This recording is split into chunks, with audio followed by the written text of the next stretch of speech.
All right, welcome all you beautiful, wonderful, amazing people out there. This is Nash Riker with Your Epic Destiny TV.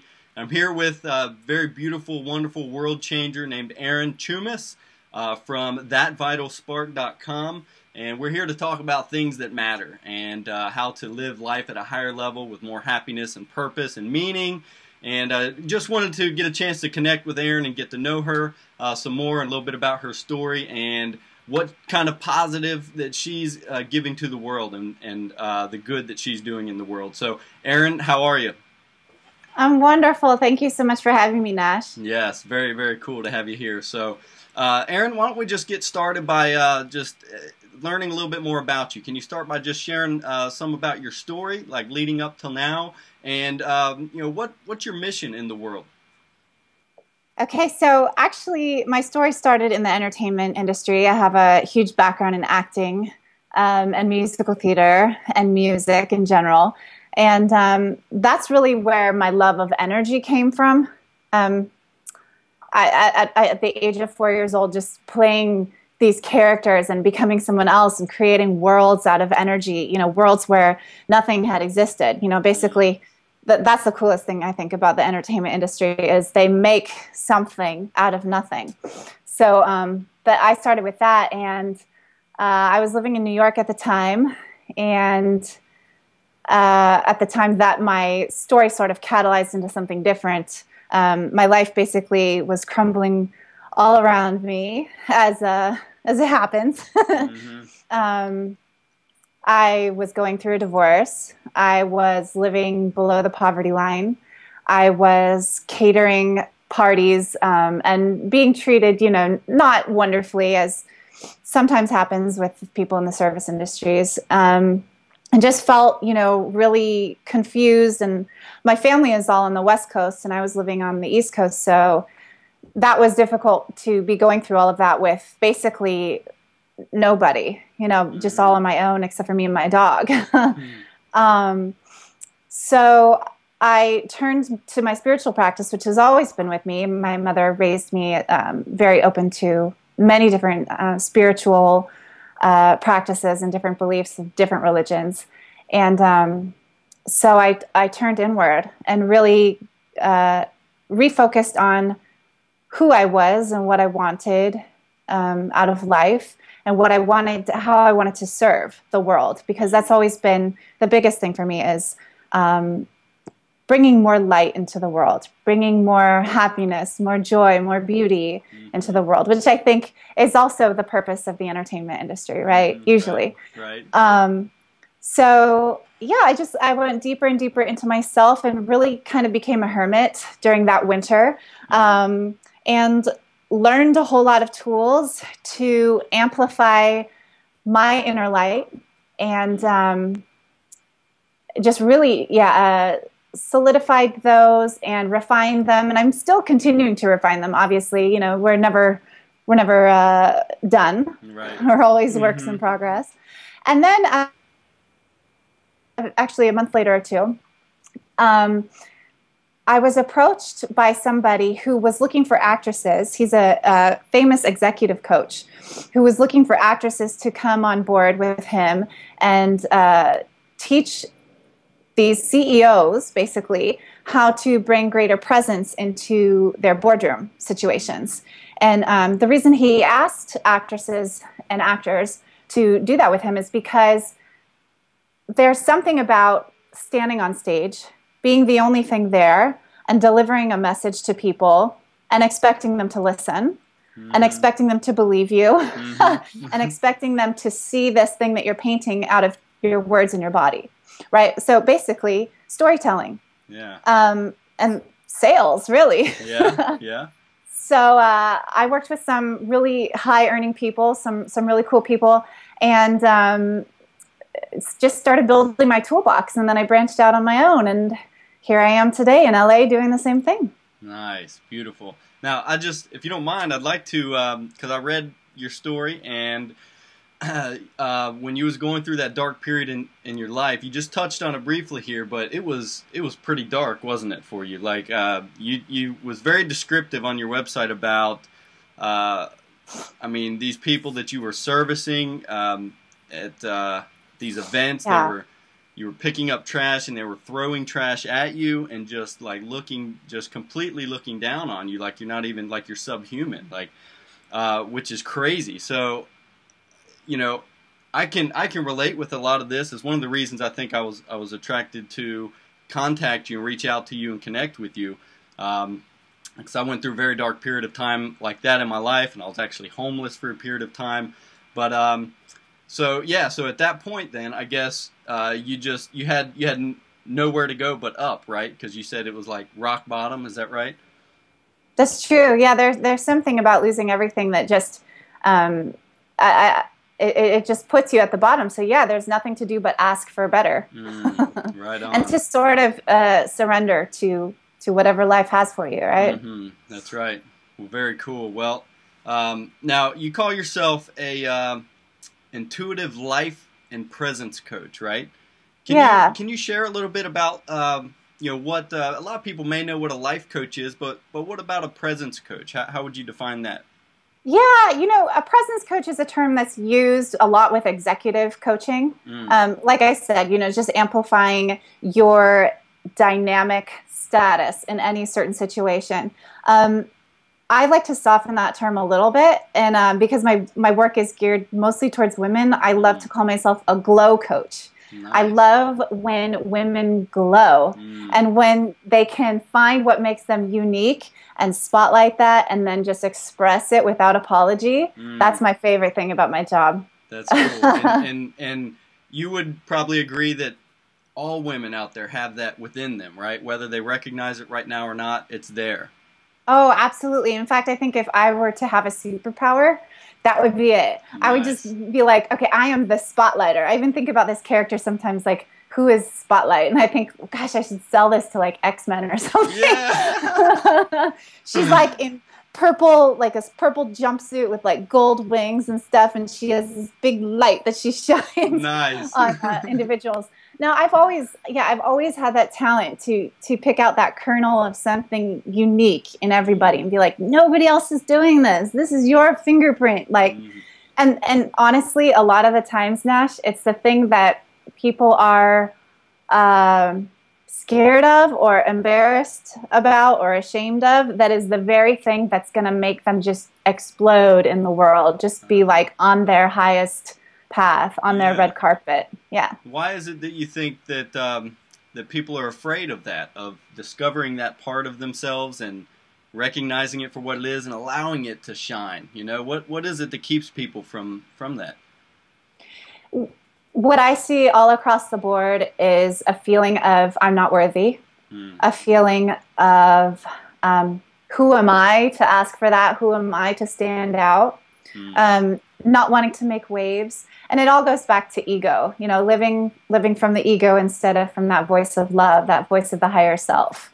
So we all have it. We all can overcome it as well. That's right. Yeah. I mean, just the way society and culture is structured, it really does. It puts people like in this box, or it makes them like just kind of just fit in with everyone else, and you're really kind of put down or looked down upon for trying to stand out and trying to really do something different, be unique, draw attention to yourself, which is really not the point, but that's what happens naturally when you become who you really are, tap into who you really are. And then you can inspire other people to do the same thing. So yeah, I see that all the time. I mean, I can relate with that myself. It wasn't until fairly recently that I just, I discovered this newfound boldness within me, and my authentic self, where it's like, what, I can express, all of this that's within me, and not have to worry about what other people think, because there are going to be haters out there. People that scoff at us or whatever, and that's fine. But what's cool though that I'm really starting to figure out is when you do let your light shine like that, other people catch fire too, right? Yes. And then it makes it all worth it. Would you agree with that? Oh yes, wholeheartedly. I think definitely there's something about shining that ignites other people. It gives them permission to do the same. Definitely. Nice. Now your website is called That Vital Spark. Mhm. Is that pretty much what you were describing just a minute ago? Is that really the essence of the name of your site? And Yeah, yeah, just that kernel of uh, radiance, I guess. Yeah, the thing inside you that lights you up. mm, You know, when you're excited, when you're following your bliss, and then and when you can transform your physical surroundings to match that feeling of worthiness, you know, and that nice, feeling of shining and sparkling through the world. nice. Definitely, that's what it is, and it also, you know, it does have some spiritual undertones as well. You know, the divine spark within, you know, Mm, being lit from creation, from God. yeah. So, somebody, because based on my experience, anyways, most people, I don't know, they're lacking purpose in their life. Like for me, for the longest time, I was very confused as to why I was here. You know, am I supposed to be here for a reason? I didn't really have a defined purpose to live by, and therefore I didn't have a lot of passion in my life. I didn't have a lot of excitement getting up in the morning, just going doing the same old thing at a boring, mindless job, and just coming home and just the same old routines. There was just no real life within me. So what do you think is the cause of that? Because I mean, do you experience that too? A lot of people like going through the motions with life, but they really inside they want more than that, but they don't really know what to do, where to go, how to attain it, how to tap into that. Do you think that that's has to do with finding purpose in your life, and how does somebody discover purpose in their life? That's a really great question, and um, yeah, to speak to that, of course, I feel that. I think everybody has that sort of feeling of drudgery, you know, now and then, or even just feeling, yeah, just uninspired. Um, but yeah, so how do you find purpose? I think just following your bliss is probably the best advice I've ever been given. Follow your highest excitement, follow your passion. In fact, my husband said that to me too when I first met him. Follow your passion, follow your passion, Hmm. and that's something that has always served me in my life because I've never been one to stick something out, you know, that wasn't part of that purpose. And so I've been blessed to always know my purpose, I think, since I was really young.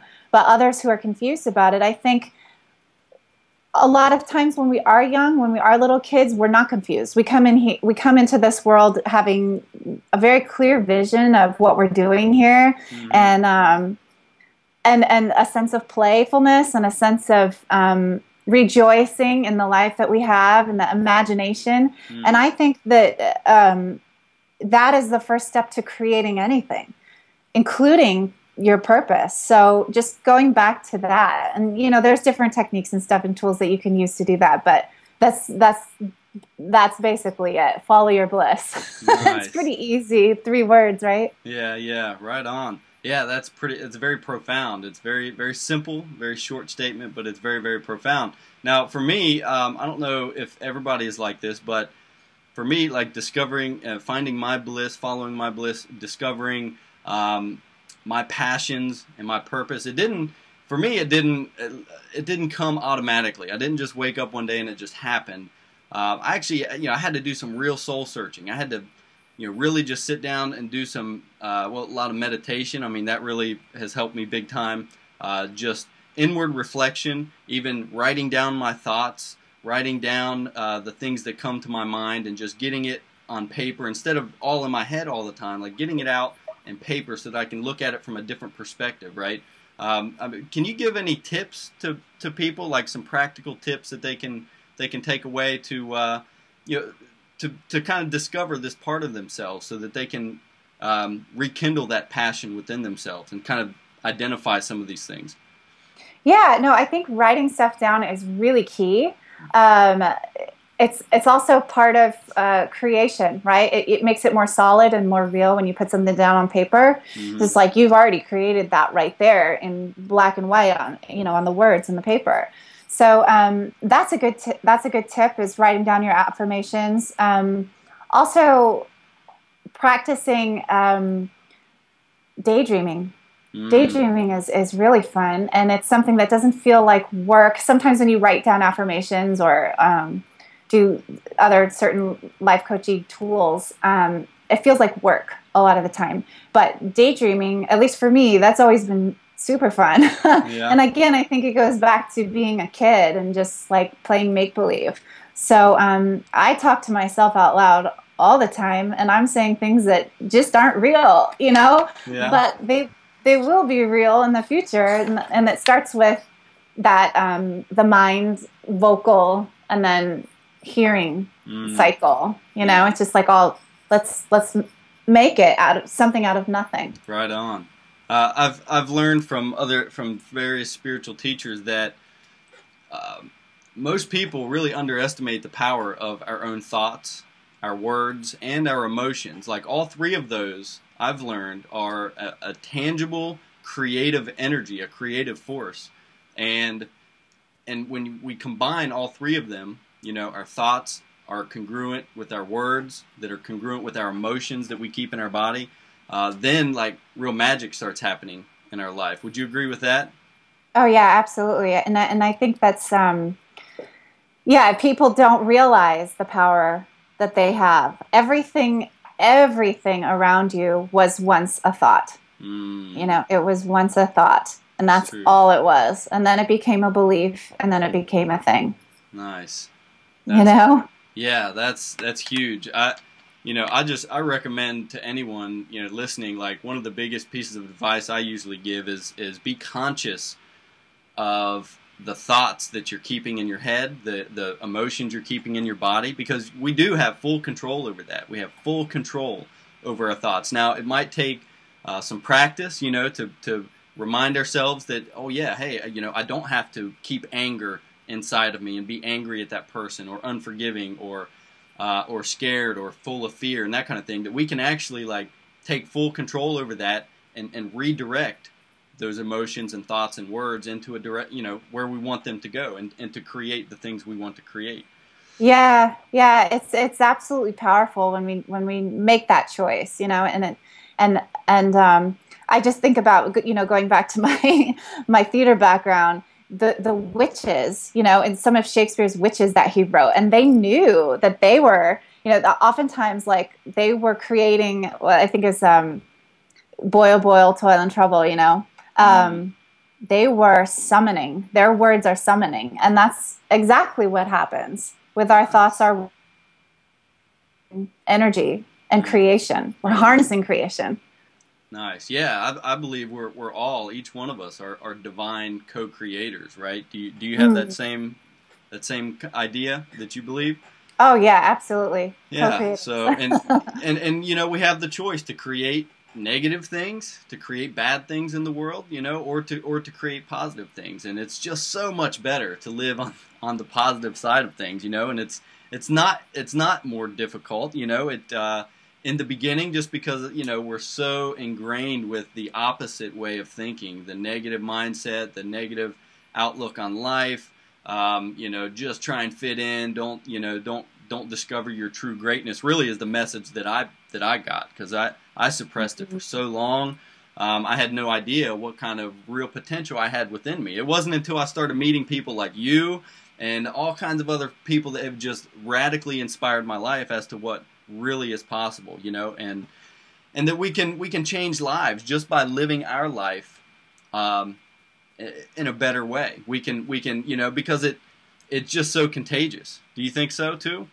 Yes, absolutely. I think that goes back to, you know, igniting other people's candles, you know. Nice. It's yeah, and the truth is, a lot of the times going through this world, it is heavy, and it doesn't easily support this kind of lifestyle, a lifestyle that is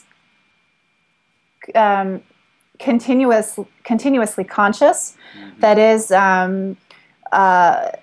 always focusing on the thoughts and the words that we're speaking and trying to positively create things. You know, it's not encouraged, it's not disencouraged, but it's not easy to live this way. So I think creating community and like you said, that word co-creating with like-minded people is really a key. If you want to lift yourself out of the darkness, you got to get with people who are in the light. Right. That's huge takeaway right there for sure. Let me ask you this: because you work mainly with women, right? So, there's going to be plenty of ladies watching this. So I'd like for you to be able to speak directly to them. One of the things that just came to mind was, because you work with so many ladies and things like that, is there like a common thread that you see so many ladies that are dealing with or struggling with that you would like to shed some light on, give some kind of advice to? Is there anything that comes to mind? Yeah, that's really big. Women, there's a great book. There is a great book called Reviving Ophelia. I don't know if you've heard of that book. It's one that we had to read in middle school, I think. And it's all about how girls give away their power around that age, around like 12, right? And it's proven that they start dumbing themselves down in math and science and trying to make themselves be pretty and basically be seen and not heard. And so I think that that's the common thread that I see through a lot of women is don't make waves, don't be too loud, right? That's why we have a lot of passive aggressiveness.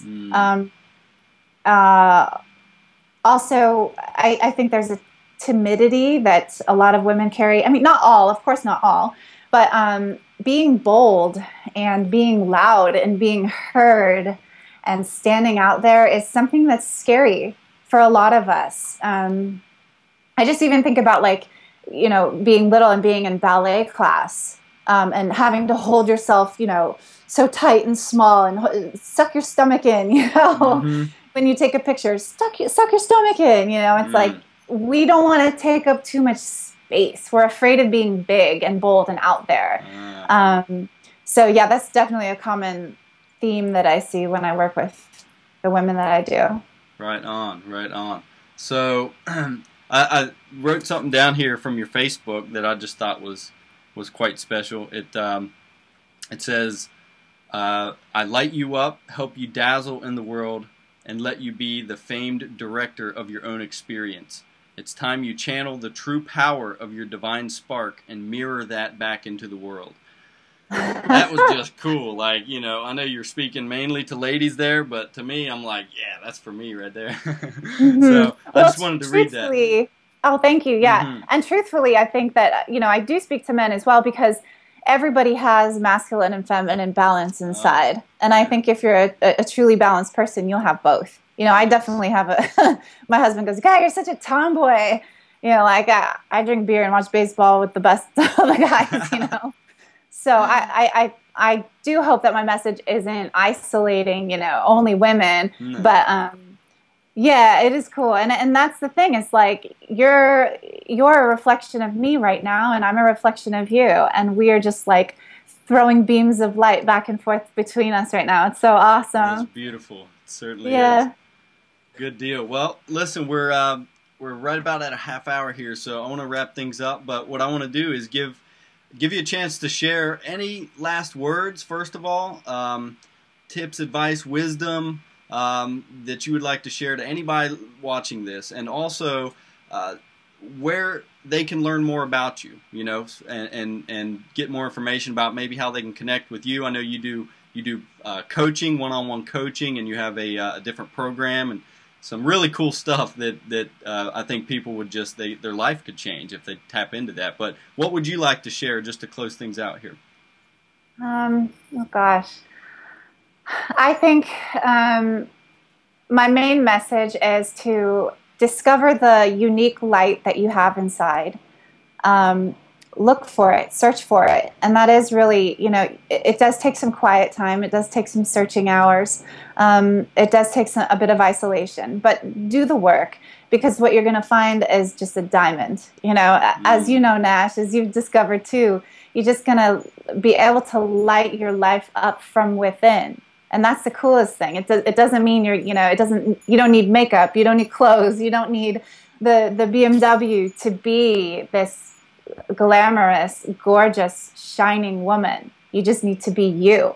So spend the time discovering what that is and what makes you unique, and then spotlight that, and don't ever apologize for it. Don't ever play small. Don't ever play in the shadows or hide in the wings, because this is your show. Yeah. So you stand on stage and you go out there and you give it. Nice.